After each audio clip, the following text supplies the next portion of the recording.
Salut à tous, j'espère que vous allez bien. Je ne sais pas vous, mais moi ça y est, je n'en peux plus de la grisaille. J'ai envie d'incorporer un peu de printemps dans mon dressing. Et quoi de mieux pour ce faire que de commencer à regarder les nouvelles tendances. On va bien évidemment parler dans cette vidéo des tendances printemps-été 2025. Si ce n'est pas déjà fait, je t'invite d'ores et déjà à t'abonner à la chaîne. Ici on parle de mode sous toutes ses formes. Et si tu veux en savoir plus sur le sujet, je t'invite à consulter mon article qui est sorti en même temps que cette vidéo, où je te détaille un peu plus chacune des tendances et où je te prépare une petite sélection shopping de quoi actualiser ton dressing. On va commencer tout d'abord par la partie style. Et le premier style qui ressort le plus cette saison, c'est le style BCBG. On a été habitué ces dernières années à des styles très chics, notamment avec le All Money. Si tu ne sais pas ce que c'est, je t'invite à lire mon article sur le sujet, je te le mettrai en description. Cette année, on revient plutôt au style BCBG, c'est un style qu'on connaît. Qu'est-ce qu'on retrouve dans les pièces BCBG? On va retrouver des polos, des jupes plissées, un peu à la Blair Waldorf. Le deuxième style dont je vais vous parler, c'est un de mes préférés, c'est le style Soft Power. Le Soft Power, qu'est-ce que c'est? Ça va être une énorme tendance sur le costume, mais contrairement aux autres années où le costume était plutôt oversize, on va revenir à des costumes beaucoup plus cintrés. On va revenir sur les fondamentaux du mélange féminin-masculin. Autre style qui n'a rien à voir, c'est le boho chic. On le doit notamment au revival de Chloé et du fait qu'ils aient changé de direction artistique pour revenir à leurs fondamentaux, à savoir un espèce de boho très vaporeux. On va retrouver beaucoup de blues avec des volants. On n'est pas sur un esprit 70s du tout, on est vraiment sur un esprit très vaporeux. Et ça, pour l'été, on adore. Et le dernier style dont je voulais vous parler, c'est le style marin. Si tu as l'impression que les magasins sont remplis de marinières, c'est tout à fait normal. On a une énorme tendance de l'esprit marin. Pinterest l'a même nommé Fisherman. Certains parlent de Grandpa Coastal, donc cet esprit un peu papy de bord de mer. On va retrouver dans les pièces des marinières, des chaussures bateau ou encore des pulls torsadés. On va passer aux pièces phares et la première pièce dont je vais vous parler, c'est une pièce qui m'effraie un petit peu, qui me fait des petits revivals. Si tu es comme moi et que tu as grandi dans les années 90, c'est la jupe pantalon. Alors, on aime ou on déteste, il n'y a pas de juste milieu avec la jupe pantalon. Ça peut faire des looks street très stylés, il faut remplir quelques conditions. Il faut tester, après pas sûr que ça aille à tous les styles. En deuxième, on va retrouver la jupe ballon. Si tu es une fidèle lectrice du blog, j'en avais déjà parlé cet été, mais on est sur une tendance qui va continuer, qui va perdurer. C'est une jupe qui est un peu plus originale que ce qu'on a l'habitude de voir, ça sort un peu des sentiers battus.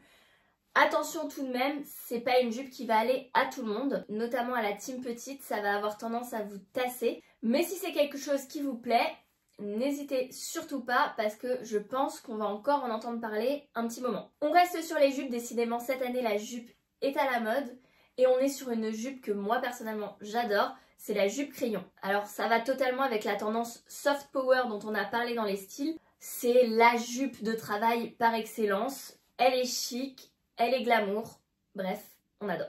La dernière pièce dont on va parler, c'est un jean. Il y a toujours des jeans qui sont plus ou moins à la mode. On a des jeans qui sont intemporels comme le droit ou le slim. Mais certaines coupes sont un peu plus à la mode. C'est le cas notamment du boyfriend ou du mom. Cette année, si tu veux un peu renouveler ta garde-robe de jeans et être un peu plus trendy, tu miseras sur un wide leg, c'est toujours une valeur sûre, ou sur le barrel jean. Et ça, c'est mon gros coup de cœur. Alors, le barrel jean, c'est simple. Ça fait une espèce de forme de tonneau. Ça peut faire peur à premier abord parce que c'est un jean qui est très large. Ne vous inquiétez pas, je vous préparerai un article complet sur le sujet pour vous montrer des tenues à porter avec ce jean. Vous allez voir, ça fait des looks pointus, mais qu'on adore. On va passer à la dernière partie, à savoir les imprimés et les couleurs. Le premier imprimé qui est à la mode, et c'est pas un imprimé qui va t'étonner pour le printemps, c'est les fleurs. C'est pas choquant du tout. C'est un peu un imprimé qui revient tous les printemps, plus ou moins en étant mis en avant. Mais cette année, la particularité, c'est qu'on n'est pas sur le Liberty, qui est vraiment le motif fleur du printemps par excellence. Là, on est sur tout type de fleurs, sous toute forme, avec plus ou moins de grosseur. Bref, on va pouvoir s'amuser avec des fleurs dans tous les sens. Le deuxième motif, c'est un motif qui revient de quelques années. J'avais déjà fait un look avec ce motif au tout début du blog. C'est le motif pois. Le motif pois, c'est un peu le motif de l'été. Pas forcément le plus facile à porter, mais ça peut faire des looks Très sympa, des looks de bord de mer, vraiment. Ensuite, on va retrouver le motif rayure. Évidemment, si vous avez suivi cette vidéo jusqu'ici, ça ne va pas vous choquer puisque la rayure, c'est un peu ce qu'on associe à l'esprit marin avec la marinière. Mais on va pas avoir que des rayures horizontales, on va aussi retrouver des rayures verticales, bref, des rayures dans tous les sens et surtout de toutes les grandeurs. Pas forcément que des petites rayures fines, on va les avoir plus ou moins grosses. La rayure, ça sera ta valeur sûre. L'avantage, c'est que c'est un motif qui est plutôt intemporel. Du coup, on n'est pas obligé de filer tout de suite en magasin pour aller investir dans une nouvelle pièce. On en a forcément dans son dressing. Et c'est le moment du coup de les ressortir. Et le dernier motif, c'est le tartan. Le tartan, c'est vraiment le motif de l'automne. Du coup, je trouve ça assez intéressant de voir comment on va pouvoir l'incorporer dans nos dressings de printemps-été. Affaire à suivre. On va passer à la partie couleurs et cette année, on va plutôt miser sur 3 grosses catégories de couleurs. La première grosse catégorie, c'est les pastels. C'est pas étonnant pour du printemps-été. Cette année, c'est 3 grosses couleurs qui sont à l'honneur. La première, c'est un espèce de bleu un peu ciel. La deuxième, c'est le Butter Yellow. C'est une couleur qu'on annonce depuis des saisons, qui prend difficilement, c'est un jaune un peu fondu. Et enfin, la dernière couleur pastel dont on parle le plus, c'est le Soft Pink. C'est un espèce de rose poudré, totalement à l'opposé du rose Barbie qu'on a eu ces dernières années. La deuxième catégorie qu'on va retrouver, c'est les neutres. Alors, si tu aimes les neutres, tu vas être servi.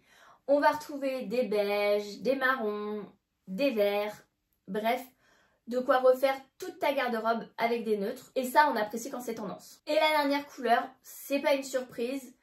On a eu du rouge, on a eu du bordeaux.